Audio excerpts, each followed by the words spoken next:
Hello everyone, this is Arjun from Himalayas and welcome to our first podcast series. This podcast series is inspired and dedicated to one of the most exceptional and prolific spiritual masters of our times. Yes, we're talking of Jiddu Krishnamurthy. In the preamble, let me recount to you how I was introduced to Krishnamurthy's teachings. Although I grew up in Madras, in Chennai, we used to live very close to the international headquarters of the Theosophical Society in Adyar.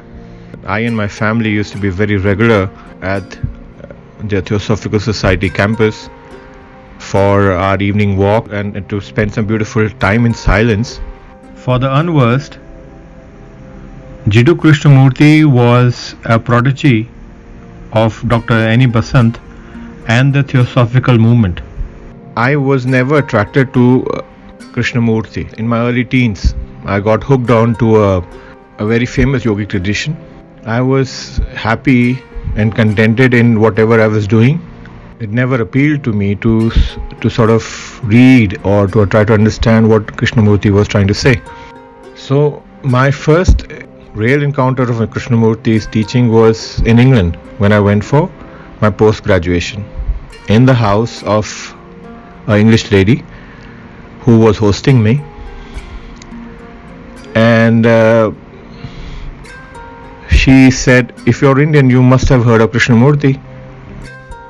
I said, "Yes, I know, I've heard about him, and I think my house is near his foundation, but other than that, I really don't know what does he say or what does he stand for." Then she invited me over tea to listen to Jiddu Krishnamurthy. That is the first time I really heard Krishnamurthy, and it sort of struck me. It struck me like it never had struck me before, that how is possible that someone can speak in this manner. He deconstructs everything. He breaks everything. Everything that you know, everything that you believe in, everything that you practice, everything that you think is right or wrong, he sort of dismantles it, deconstructs it, and leaves you with nothing to take home. And that created a lot of fear. That created a lot of uncertainty in me. That created a lot of nervousness in me. That, hey, he's right to say that there's a problem. That it is not what we think. Things are different. The reality is different. But then what is reality? And at the same time, why he doesn't leave me with anything to hold on. So what do?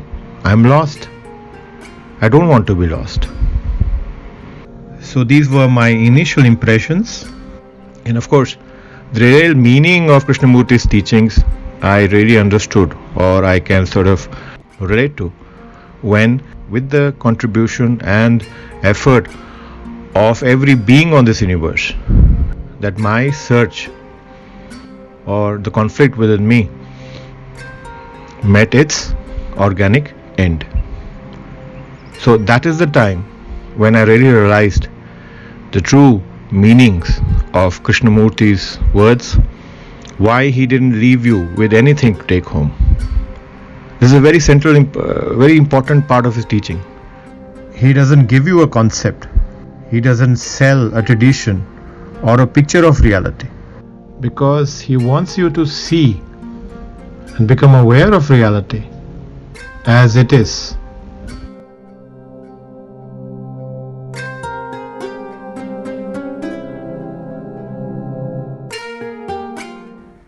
So the first talk we'll be revisiting of Jiddu Krishnamurthy is titled Life is Impermanent.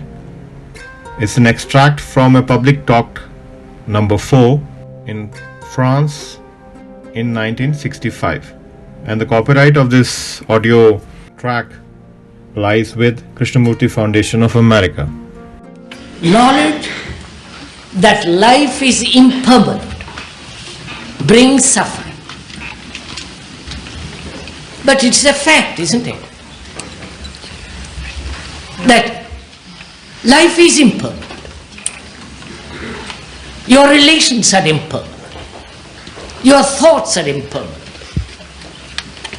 Your self-fulfillments, the ambitious drive and achievement are impermanent because there is death. Why should one suffer because of impermanence? The fact is, there is impermanency. That is so. But we don't want to accept that. We say there must be something permanent. We have a picture of what is permanency. And therefore, when we are faced with impermanency, there is a feeling of despair. Now, if we could go beyond that, that is, it is time to stop, but I'll go on for a few minutes, sorry. We put death, which is the essence of impermanency, in the distance. There is an interval between you and that thing which you call death, which is impermanency. Right? There is a gap, a time interval. There are you who are living every day, carrying on with your routine, worries, frustrations, ambition, the whole of that. And there is death in the distance. And you think about that. You have seen death, and you know yourself you will die one day, and you think about it. It is the thought of the future as impermanent that breeds fear. Please listen to this. But if you brought that death which is in the distance to the present, while you are active, vital, strong, not diseased, then you are living with death which is dying every minute to everything you know. Because after all, it's only a mind that can, a thought, something that ends, has a new beginning. Look at the spring. There's no all the winter. And when the spring comes, there are new leaves. There's something new, fresh, young, innocent, tender. But we are afraid to end, which is after all death. Take one thing, you will see. Take one thing as one of something that gives you a great pleasure or great pain, or a memory that you have had about somebody which causes you pain or pleasure. End it.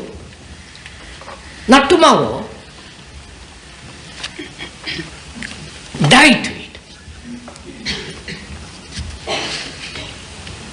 And when you do, there's a new thing happening. New state of mind. So it's only, there is creation when the old has ceased.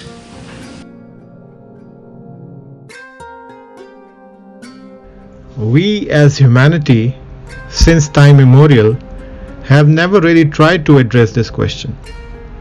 We have always found ways to evade this question, or to develop mechanisms to live with this question. In the material world, in the physical world, in the highly mind-centric world, mind or individual mind-operated world, we sort of take care of this great uncertainty by something called insurance, by something called family, by something called customs, by something called rituals, by something called tradition, and of course religion. On a spiritual level also we try to evade this question, but in a different way. We create our own heaven and hell. So we create something. Why do we create heaven and hell? To counter the impermanence or uncertainty of life, we create a better picture, which can be called as heaven, hell, or various planes of existence. Now, the important word here is the picture. Whether it exists or not, whether heaven or hell exists or not, that is something we cannot debate now because we are not at that point. There has been no one who has been able to take groups of people along with him to a voyage of life after death. There have been personal experiences of life after death, but these are on a personal level. They cannot be proved. So neither I nor you can prove that these planes exist or not, because we really don't know. What is important in the light of Krishnamurthy's teachings is that you have a mental image of it, you have a picture of it, and I think that's where lies the clue, that as long as we have a picture of something, it is not that thing, it cannot be that thing, or it may not be that thing. So a picture is a picture, a mental projection. It is not that thing, it cannot be that thing. My picture or my photograph can represent me, it's a proxy of me, but it's not me. In the same way, a picture of what lies beyond death is nothing more or less than a proxy of what may be. Okay? And proxies are proxies. And in my understanding of spirituality, proxies are just a way to inspire us and nothing more than that. They don't mean the real thing. They are not equivalent of the real thing. For example, a signboard to a destination, a signboard to Gangotri is a signboard. It is not Gangotri, it is not that place, but it helps us, it inspires us to go in the right direction. More than that, our mental images, our mental projections of what life can be after death have no value other than that. So whatever fear is being generated when you try to see death up close, see this unfolding of multi-layered fear of death, and it's manifests in your body, in your mind, in your sensations. See it and then inhale it in the center of your heart. It's a practice we do very regularly. When I say we, I mean in the pure yogic and tantric traditions of Himalayas. That's what we do. Our Guru mantra is to keep your death always in front of you. Always. Never forget that death is staring at you. Why do we do that? Because that helps us drop everything that we are clinging to. So if we like a way of living, if we like something to consume, or relationships, or families, or job, or money, or possessions, it is asking us point blank, listen, nothing is going to go with you, everything is going to remain here, only you are going to end into something which you really don't know. So don't waste your time. See this end, confront it on a day-to-day level, on a day-to-day basis, on a moment-to-moment basis. Once we confront, really confront, in Krishnamurthy's words, end it, not tomorrow, die to it. With the ending, there lies a possibility of something new. Only when something is destroyed, something new can be created. to be able to see things as they are, you have to be very, very strong. You have to be fearless. If you tell the mind, okay, you are being butchered, it is going to be very restless. It's going to be very anxious. Continuity is the nature of the mind. It needs something. It's not satisfied by the words new beginning. That doesn't help it, because it likes to construct something. A theory, a paradise, a astral plane, or any plane for that matter. So it has this inherent tendency to build on whatever it has and give it various names, shapes, identity, forms, properties, and things like that. It wants something to sort of hold on to. It wants something to sort of to be engaged with. It cannot remain without any engagement. Moment the mind is disengaged with everything, it ceases to exist, so it dies. So by its nature, it needs to engage and re-engage with things, and that's all. And how does it do it?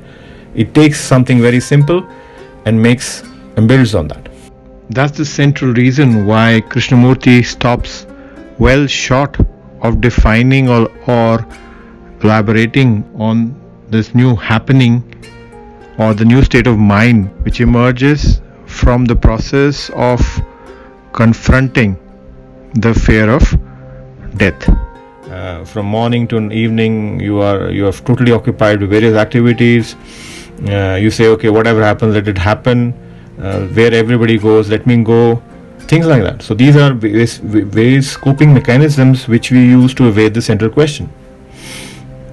But with coping mechanisms, the question doesn't go. It is always there. Think seriously about this issue. Confront that. See it in front of you. Let it happen. And so what? Not just mentally, but really. Just like Ramana Maharshi. He confronted. There was something which made him confront this question of death. And for spiritual seekers, it's all the more important to resolve this central question of impermanence in life, because here lies the keys to whatever you seek. While summarizing, I would like to suggest that if you're not able or do not want to address this question of impermanence of life, then it's a good idea to be at least confronting your day-to-day or mundane fears. And in this regard, a meditative technique from the Tibetan Buddhist tradition called Chut is very helpful.